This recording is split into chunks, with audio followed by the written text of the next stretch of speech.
हुल्लड राजकुमारी, सातसमुद्र पलीकडची प्रेम कहाणी. ही कथा मी सन 1400 ते 1600 शतकाच्या काळातली लिहायचा प्रयत्न केलाय.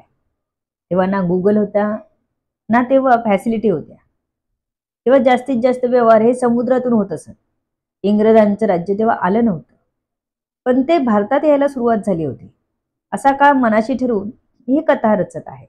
एकूण विचार केला तर लगेच काहीच होत नसतं. हळूहळू कोणत्याही गोष्टीची सुरुवात होत असते. सगळे समाज जे लिहिले आहेत इंग्लंड मधले, ते सगळे इंग्लिश मध्ये बोलत आहेत. ठीक आहे, तिच्यासोबत 2 अंगरक्षक द्या, विल्यम्स विचार करत म्हणाला. मारियाच्या मनात नक्की काय आहे त्याला कळेना. जॉर्ज निघालाच होता की विल्यम्सने त्याला पुन्हा थांबवलं. जॉर्ज, तूही जा तिच्यासोबत. मारियाला काहीच होता कामा नये. विल्यम्स थोडा गंभीर मुद्रा करत म्हणाला. जॉर्ज पुन्हा मारियाकडे आला. प्रिन्सेस, तुम्ही जाऊ शकता भेटायला, पण 2 अंगरक्षक तुमच्या सोबत असतील आणि मीही असेन सोबत. जॉर्ज मारियाला म्हणाला. परमिशन मिळताच मारिया धावतच पुढे जाऊ लागली. प्लीज प्रिन्सेस, तुम्ही घाई करू नका. आधी आम्ही पुढे जातो, त्यानंतर तुम्ही पुढे व्हा. जर त्याने तुम्हाला टार्गेट करून काही हानी केली तर आधीच सावध असलेलं बरं. जॉर्ज म्हणाला. ते काही मारियाला तितकंसं पटलं नव्हतं, पण आपल्याला भेटायची संधी परमिशन मिळाली, म्हणजे ते म्हणतील तसंच वागलं पाहिजे, म्हणून तिने हसून मान हलवली. ती जसं एक एक पाऊल पुढे जात होती, तस तसं तिचं हृदय आपला वेग वाढवत चाललं होतं. जणू तिच्या आधी तेच त्याला भेटायला जाणार होतं. गुप्त ठिकाणी ठेवलं होतं. ते चालत होते. खूप आतमध्ये त्याला ठेवण्यात आलं होतं. खूप चालल्यावर एका सुनसान जागेवर येऊन जॉर्ज थांबला. तिथून जॉर्जने एका दिशेला बोट केलं तेव्हा तो मारियाला दिसला. सकाळ असल्यामुळे राजा नरेश व्यायामात व्यस्त होता. घामाने चिंब भिजला होता. त्याला असं शर्टलेस बघून मारिया सगळंच विसरली. ती स्वतःलाही विसरली. त्याचं मात्र कोणाकडे लक्ष नव्हतं. जॉर्जने जेव्हा घसा खाकरला तेव्हा मारिया भानावर आली. ती हळूहळू त्यालाच बघत चालत होती. त्याला जिथे बंद केलं होतं तिथे थोडीफार व्यवस्था केली होती. निदान तो स्वतःच स्वतः करू शकत होता. फक्त तो बाहेर पडू शकत नव्हता. कोणाशी कॉन्टॅक्ट करू शकत नव्हता. तिथे नरेश दंड बैठका मारत होता. त्याला मारिया जशी जवळ गेली तसं त्याला कोणीतरी आल्याची जाणीव झाली. त्याने वळून तिच्या दिशेने बघितलं. मारियाला बोलायला काहीच सुचेना.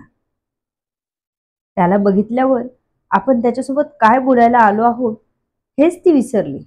ती फक्त त्याच्याकडेच बघत होती. तो मात्र तिच्याशी काही देणं घेणं नसल्यासारखा आपला व्यायाम कंटिन्यू करत होता.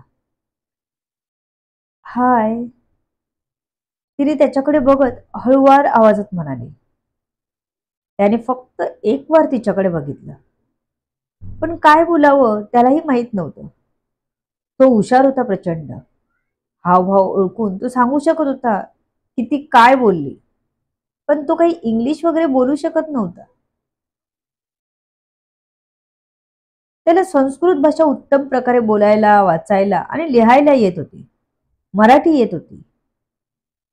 आशियातल्या थोड्याफार स्थानिक भाषा त्याला बोलायला येत होत्या.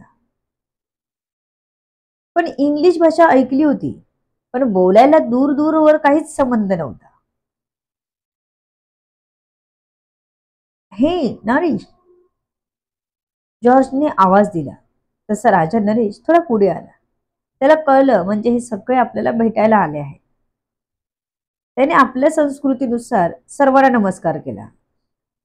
ते बघून मारियानेही हात जोडण्याचा प्रयत्न केला. प्रिन्सेस मारिया, भेट. जॉर्ज थोडंफार नरेशच्या भाषेत बोलायचा प्रयत्न करत होता, कारण जेव्हा तो किंग विल्यम सोबत फिरत होता भारतात तेव्हा तिथल्या लोकांशी संवाद साधायला त्याने थोडीफार शिकली होती भाषा. थोडीफार मराठी भाषा जॉर्जला येत होती. हा. नरेश पुढे आला. मारियाही त्याच्या जवळ आली अजून. तिच्या डोळ्यात प्रेम होतं, पण ती जॉर्ज समोर सरळ सरळ सांगू शकत नव्हती. तिने जॉर्जकडे बघितलं, पण तो काही हलला नाही. राजकुमारी मारिया पुन्हा नरेशकडे बघू लागली. तिच्या डोळ्यात खूप साऱ्या भावना होत्या. तिचे ओठ थरथर करू लागले. भावना होत्या, पण त्या राजा नरेश पर्यंत पोहोचवण्यास तिला जमत नव्हत्या. खूप हतबल वाटत होतं तिला या क्षणी. डोळ्यात पाणी जमा झालं. तिने हाताने कुणाहून राजा नरेशला आपल्या जवळ बोलावलं. त्याच्या पाठीवरचे कालचे वळ अजूनही गेले नव्हते. त्यावर मलम वगैरे काही लावलं नव्हतं. तिने राजा नरेशला हाताने पाठ दाखवायला सांगितली. तो मात्र तिच्या ह्या कृतीने एकदम स्तब्ध झाला. कारण अजूनपर्यंत त्याला कोणी विचारलं नव्हतं. पण माहित नाही, तिचं तो ऐकला आणि तिच्याकडे पाठ केली. तिने बघितलं, तो घामाने भिजल्याने जखमाही ओल्या दिसत होत्या. ते बघून मारियाला रडूच आलं. हृदय एक क्षण थांबलंच. तिने आपल्या तोंडावर हातच ठेवला.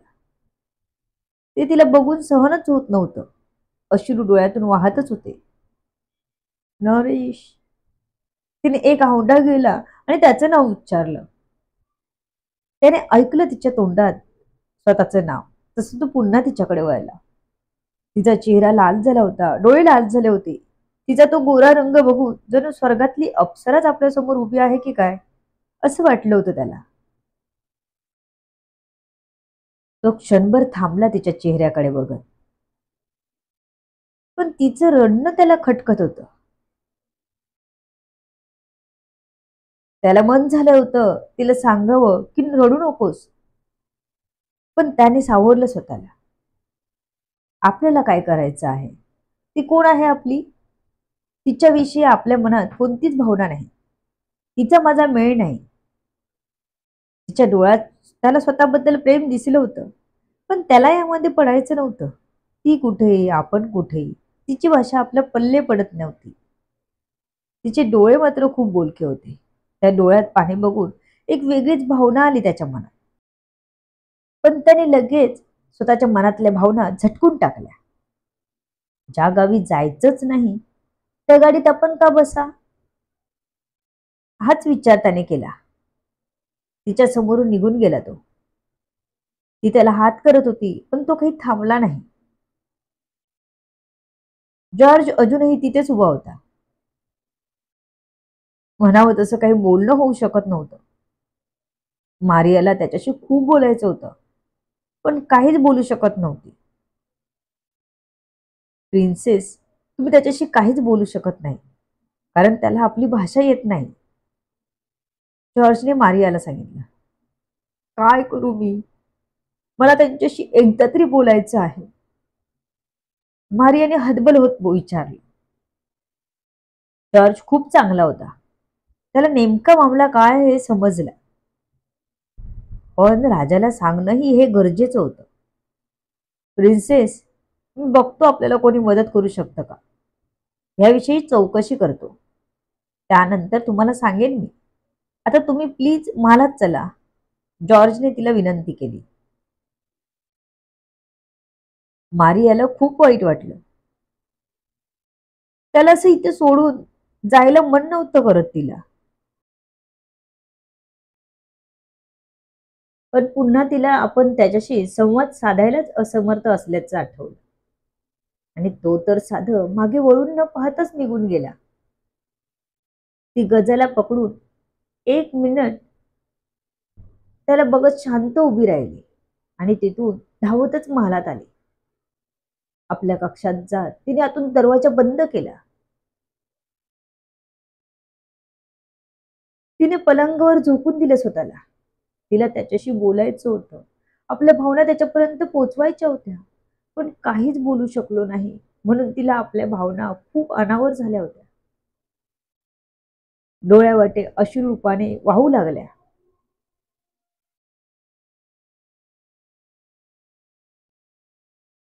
नल नरेशला मायदेशी आणण्याची तयारी करत होता.